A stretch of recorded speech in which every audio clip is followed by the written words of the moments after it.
اور مسلمانوں میں صرف اہل سنت کی ہر قوم موت کے دن غم مناتی ہے، یہ اہل سنت ہے جو موت کے دن خوشی مناتی ہے۔ یہ ہمارا جگر ہے۔ اور کیوں خوشی مناتے ہیں؟ اس کی وجہ جس کا عرس ہوتا ہے اسی پہ خوشی مناتے ہیں، سب پہ نہیں مناتے۔ وجہ یہ ہے کہ ہمارا عقیدہ ہے کہ جو صاحب عرس ہوتا ہے وہ مر کر مٹی میں نہیں مل جاتا، بلکہ صاحب عرس اللہ کی بارگاہ میں وصال کا شرف حاصل کرتا ہے۔ یہ بڑی سعادت کی بات، اسی لیے ہم اہل سنت تو یہاں تک کہتے ہیں کہ ہمیں مدینے جانے سے جتنی خوشی ہوتی ہے اس سے زیادہ خوشی ہمیں مر جانے میں ہونی چاہیے۔ اس کی وجہ یہ ہے، یقین کی بات ہے، صرف یقین کی بات ہے۔ اگر مدینے جاؤ تو گنبد نظر آتا ہے اور مر جاؤ تو گنبد والا نظر آتا ہے۔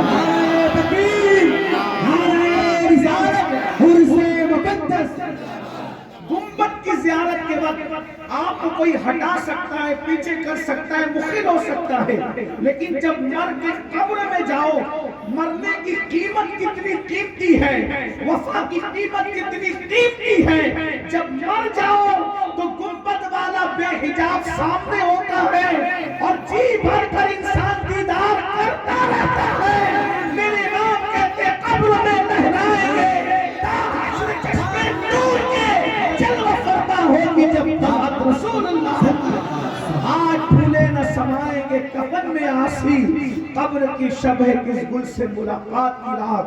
لیکن ایک بات یاد رکھنا، کس کی قبر میں اجالا ہوگا، کس کی قبر میں دیدار ہوگا، کس کی قبر میں رونقیں ہوں گی، اس کی کوئی گارنٹی نہیں ہے۔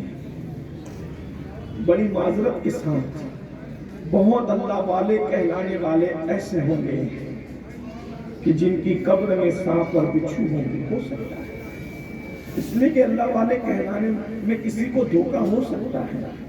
اور بہت ایسے بدنام زمانہ بھی ہوں گے جن کی قبر جنت کے باغوں میں سے، اس لیے کہ وہ جس سے راضی ہونا چاہے، کتے کو پانی پلانے پر بھی راضی ہو جاتا ہے، اور اگر راضی نہ ہونا چاہے تو ہزاروں سال سجدہ کرنے والے سے بھی راضی نہیں ہوتا۔ تو اب ہمیں اپنی قبر کی تیاری، عرس کا مقصد ہے فکر آخرت۔ ان لوگوں نے اپنی زندگی کو رضا الہی کے لیے گزار دیا تو ان کی موت کے دن بھی اتنا بڑا مجمع لگ گیا، لیکن جو لوگ رضا الہی کے لیے زندگی نہیں گزارتے پھر ان کا کیا ہو سکتا ہے؟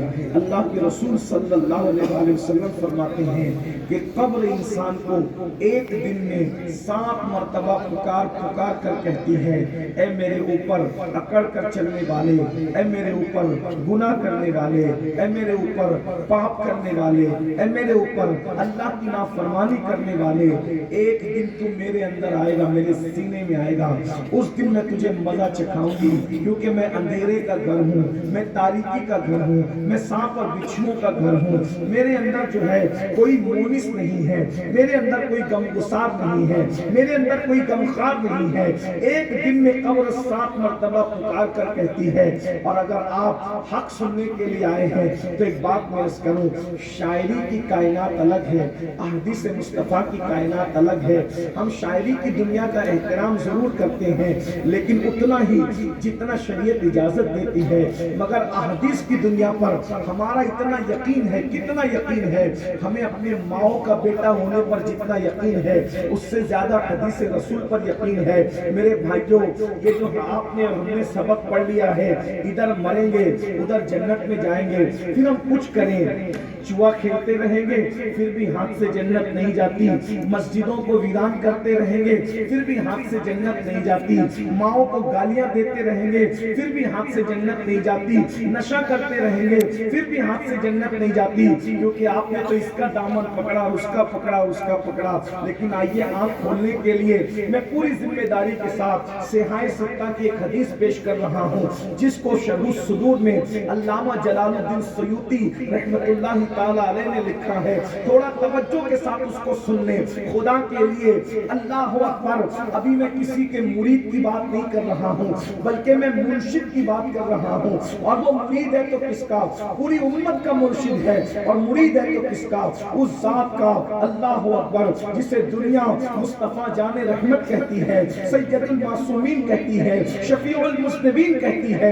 اور یہ بات یاد رکھیں، آپ جانتے ہیں صحابہ میں ایک ایسے صحابی کا وصال ہوا ہے، اللہ اکبر، جس کو رسول اللہ نے اللہ سید الانصار کا لقب عطا فرمایا ہے۔ شاید اسی بات پر میں اپنی گفتگو مکمل کر لوں گا، وہ طویل گفتگو نہیں، کیونکہ مجھے 2 بجے نکلنا تھا اور اس میں صرف اب 5 منٹ بچے ہیں، میں اس میں گفتگو پوری کروں گا۔ اگر میں ایسا نہ کر سکا تو شاید میں کئی وعدہ خلافی کرنے والوں میں ہو جاؤں گا، اس لیے آپ میری گفتگو پر توجہ کرنا، دھیان دینا، بہت توجہ کرنا، سب کی توجہ۔ میں اپنے آپ سے بھی مخاطب ہوں اور آپ سے بھی مخاطب ہوں، میں آپ سے الگ نہیں ہوں، لیکن یاد رکھیے وصال کس کا ہوا ہے، ذرا توجہ کیجئے گا، وصال کس کا ہوا ہے؟ جسے میرے آقا نے لقب عطا کیا ہے سید الانصار، یعنی جتنے حضور کے مدینے کے انصاری صحابہ کے انصار تھے ان سب کے سردار کا وصال ہوا ہے، آقا نے ان کو لقب دیا ہے سید الانصار۔ اور نمبر 2، ان کے وصال کے موقع پر حضور خود بھی روئے ہیں اور روتے روتے اچانک مسکرائے ہیں۔ میں اپنی بہنوں کی بھی توجہ چاہتا ہوں، اللہ اکبر، قبر کسے کہتے ہیں؟ قبر ہی ایک وہ مقام ہے نہ جہاں کسی کی ڈگری چلتی ہے، نہ دادا گیری چلتی ہے، نہ بابا گیری چلتی ہے، وہاں کسی کا کچھ نہیں چلتا، وہاں صرف اللہ کی مرضی چلتی ہے۔ اللہ اکبر، وہ جو چاہے فیصلہ کرے۔ اللہ سید الانصار کا وصال ہوا، میرے آقا روتے روتے مسکرا پڑے۔ صحابہ نے اس کی میرے آقا ہمارے ماں باپ آپ پر قربان، آپ روتے روتے کیوں مسکرا رہے ہیں؟ تو میرے سرکار فرماتے ہیں یہ سید الانصار سعد ابن معاذ، جس کی روح جب آسمانوں پر لے جائی گئی تو اس کی روح کی خوشی میں عرش جھوم رہا تھا، میں نے عرش کو جھومتے دیکھا، عرش کو خوشی سے جھومتے دیکھا، اس لیے میں مسکرا پڑا۔ میرے امام کہتے ہیں اللہ اکبر، واسطہ پیارے کا ایسا ہو کہ جو سنی مرے، یوں نہ فرمائے تیرے شہید کے وہ فاجر گیا، اور فرش پہ دھومیں مچے وہ مومن صالح ملا، عرش پہ دھومیں مچے وہ مومن صالح ملا، فرش سے ماتم اٹھے وہ طیب و طاہر گیا، اور ٹھوکریں کھاتے پھرو گے ان کے در پہ پڑ رہو، قافلہ تو اے رضا اول گیا آخر گیا، قافلہ تو اے رضا اول گیا آخر گیا۔ سید الانصار کا وصال، عرش جھوم رہا ہے۔ اور تیسری بات یہ، 70,000 فرشتے ان کے جنازے میں زمین پر اترے ہیں۔ میرے آقا صحابہ سے کہتے ہیں 70,000 فرشتے ان کے جنازے میں۔ اگر یہ سید الانصار نہ بھی ہوتے تو ہم سنیوں کا عقیدہ ہے جیسے جنت کا ہونا یقینی ہے ویسے ہر صحابی کا جنتی ہونا یقینی ہے۔ اس کی وجہ یہ ہے، ہر صحابی کے جنتی ہونے پر ہمارے پاس دلیل یہ ہے، اللہ ارشاد فرماتا ہے وَكُلًّا وَعَدَ اللَّهُ الْحُسْنَى، ہم نے ان سب کے ساتھ جنت کا وعدہ کیا ہے۔ حسنہ سے مراد جنت ہے، تو جیسے جنت کا ہونا یقینی ہے ہر صحابی کا جنتی ہونا یقینی ہے۔ اور اگر کسی کو بات ہضم نہیں ہوتی تو ایک بات کہتا ہوں، کیا یہ حدیث بھول گئے جس کے دل میں رائی کے دانے کے برابر ایمان ہوگا وہ بھی جنت میں جائے گا؟ تو جس نے مصطفیٰ جان رحمت کا آنکھوں سے دیدار کیا ہے، اگر وہ جنت میں نہ جائے گا تو جنت میں کون؟ نعرہ تکبیر، نعرہ رسالت، نعرہ رسالت۔ جس مسلمان نے دیکھا انہیں ایک نظر، اس نظر کی بصارت میں لاکھوں سلام، خدا ان کو کس پیار سے دیکھتا ہے۔ میں نے امام کے شعر پہ تھوڑی سی توجہ کی، غور کیا کہ اللہ ان آنکھوں کو بھی پیار سے دیکھتا ہے جو آنکھیں حضور کو دیکھتی ہیں۔ میں نے سوچا اللہ کیوں دیکھنے لگا ان آنکھوں کو پیار سے، وہ کیوں دیکھتا ہے؟ تو مجھے خیال آیا جب کوئی کسی کو دیکھتا ہے تو اس وقت تک انسان دکھتا نہیں، چیز دکھتی نہیں جب تک کہ اس کا عکس ہماری آنکھ کی پتلی میں نہ بنے۔ جب آنکھ کی پتلی میں عکس بنتا ہے تو سامنے کی چیز نظر آتی ہے. اللہ محبوب سے پیار کتنا کرتا ہے, محبوب کے چہرے کو بھی دیکھتا ہے, لیکن جس کی آنکھ کی پتلی میں محبوب کے چہرے کی تصویر بن جاتی ہے, خدا ان آنکھوں کو بھی پیار سے دیکھتا ہے. میرے امام نے کیا نقشہ کھینچا ہے, خدا ان کو کس پیار سے دیکھتا ہے جو آنکھیں محوے نکائے. خدا ان کو کس پیار سے دیکھتا ہے جو آنکھیں محوے لقائے محمد. اور جن آنکھوں کو خدا پیار سے دیکھے پھر وہ آنکھیں جہنم میں کیسے جل سکتی.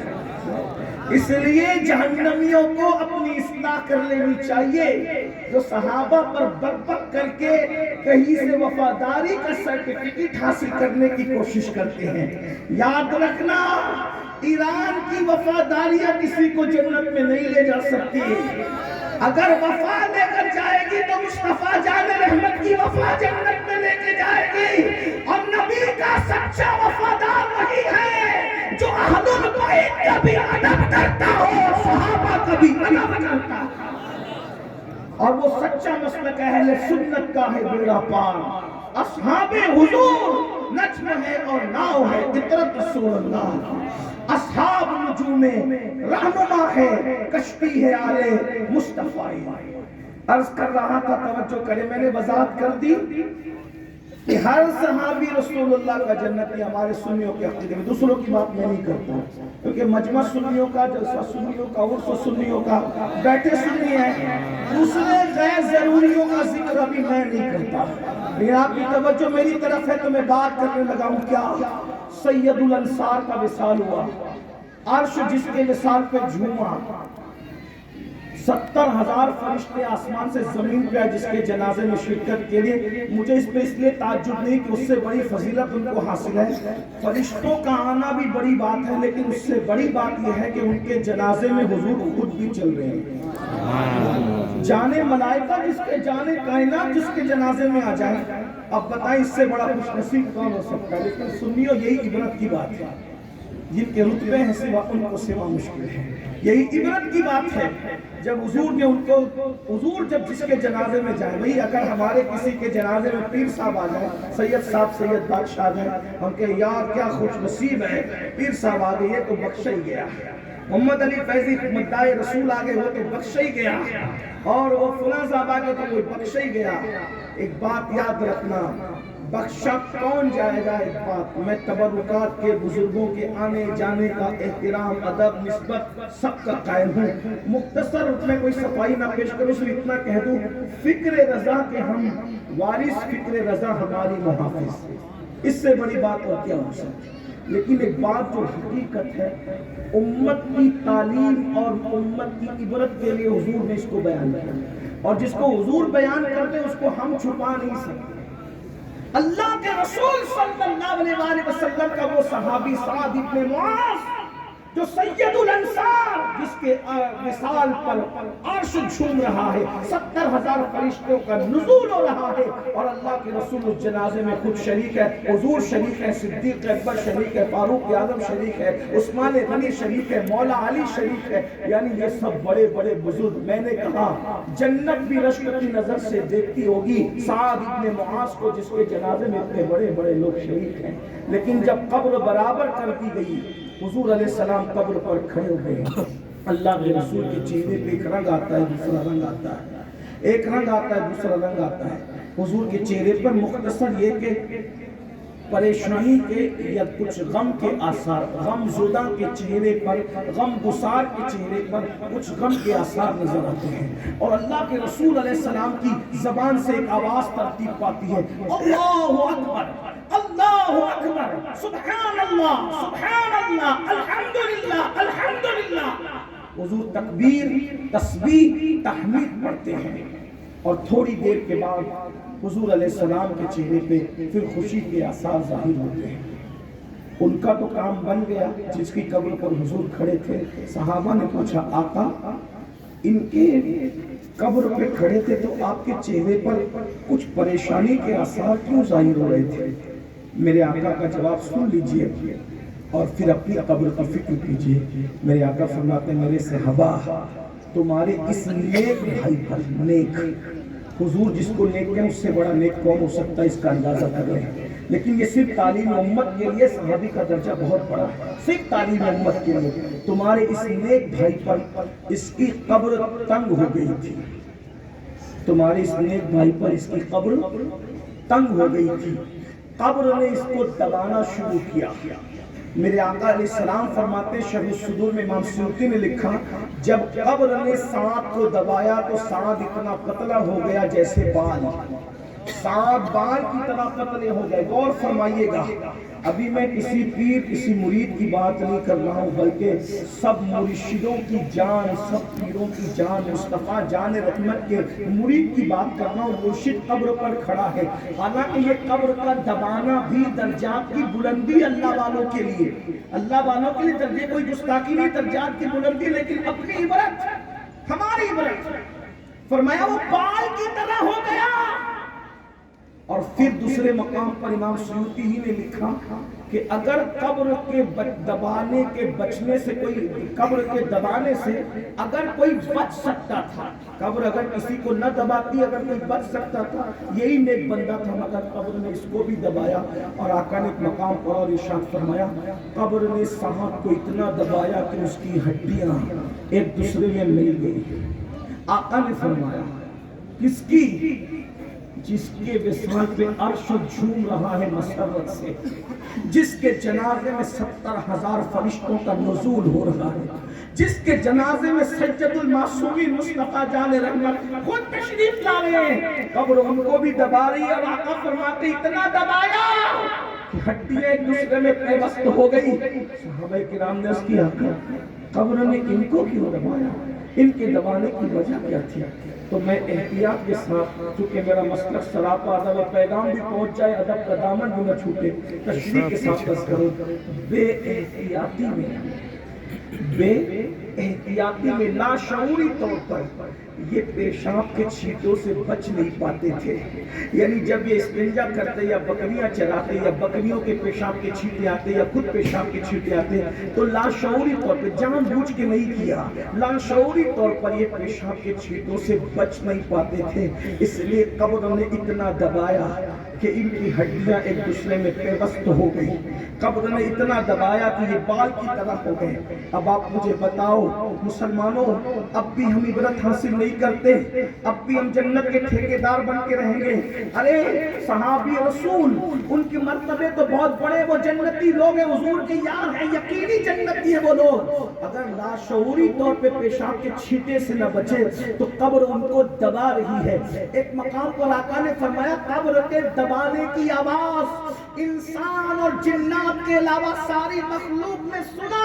مصنف ابن عبد الرزاق میں ہے، صحابہ باتیں کرتے تھے حضور کی اس سے سخت حدیث ہم نے نہیں سنی، ایسا شخص بھی قبر میں دبایا جائے گا. اب مجھے بتاؤ، جب ایسی ہستی قبر میں دبائی جا رہی ہے صرف اس وجہ سے کہ پیشاب کے چھینٹوں سے لاشعوری طور پہ نہ بچ سکے تو قبر میں یوں دبایا جا رہا ہے، حالانکہ عذاب کے طور پہ نہیں، سزا کے طور پہ نہیں، درجات کی بلندی کے طور پہ، محبتوں کے طور پہ، شفقتوں کے طور پر، اللہ و اس عمل کے کفارے کے طور پہ. جب پیشاب کے چھینٹے سے نہ بچے تو یوں دبایا جاتا ہے مقبول بندہ قبر میں. تو جو زنا کے اڈوں کو آباد کرتے ہیں قبر میں ان کا کیا حال ہوگا؟ جو جوا کھیلتے ہیں قبر میں ان کا کیا حال ہوگا؟ جو عورتوں پر پاک کی نظریں ڈالتے ہیں قبر میں ان کا کیا حال ہوگا؟ جو عورتیں بے پردہ گھوم کر مردوں کے سامنے حسن کی نمائش کرتی ہیں ان عورتوں کا کیا حال ہوگا؟ جو حرام لقمہ کھاتے ہیں، سود کھاتے ہیں قبر میں ان کا کیا حال ہوگا؟ بڑی معذرت کے ساتھ غور کیجیے گا، اس حدیث پہ غور کیجیے گا. ایک منٹ ٹوپی سے بڑی سن لے. اسی نے اس کی یا رسول اللہ قبر سب کو دباتی ہے. فرمایا ہاں ایک خاتون ہے اس کو نہیں دبایا، باقی قبر سب کو دباتی ہے. کہا وہ کون ہے؟ کہا وہ میری ماں ہے فاطمہ بنت اسد.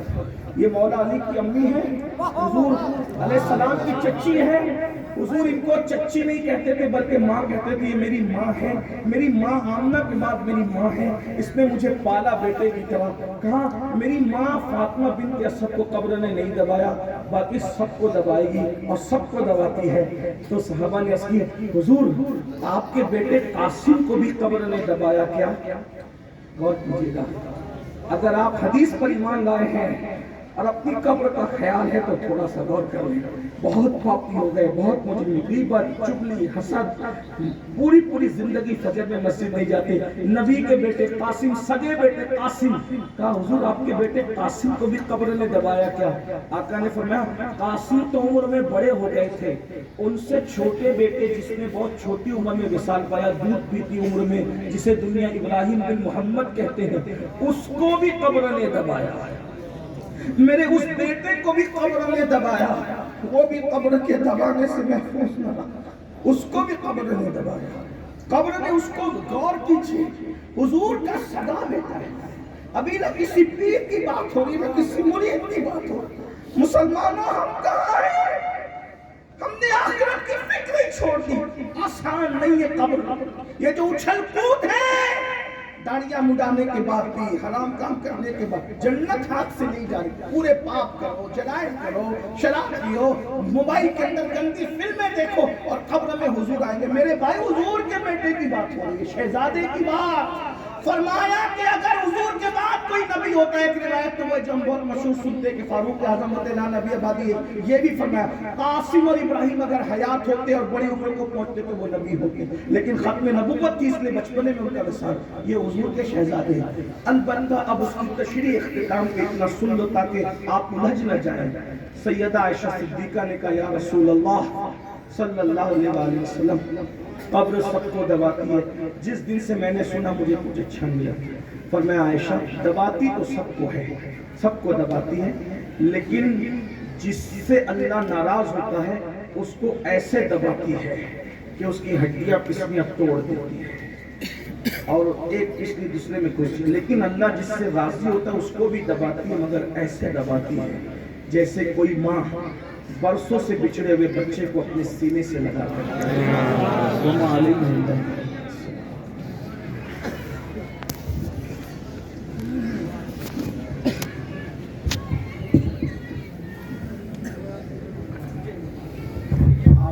آپ اٹھیں گے نہیں، مجھے امید ہے، کیونکہ ابھی ذکر رسول کی محفل جاری رہے گی۔ میری مجبوری اس لیے میں جا رہا ہوں، ورنہ میں بھی محفل میں شریک رہتا۔ امید ہے کہ آپ اس بات پہ توجہ کریں گے۔ اس طرح کی محفل سے جانے کے لیے بہت محنت کرنی پڑتی ہے، آپ لوگ وہ ڈرٹ کرتے ہو تو یہ سب ڈسٹرب ہو جاتا ہے۔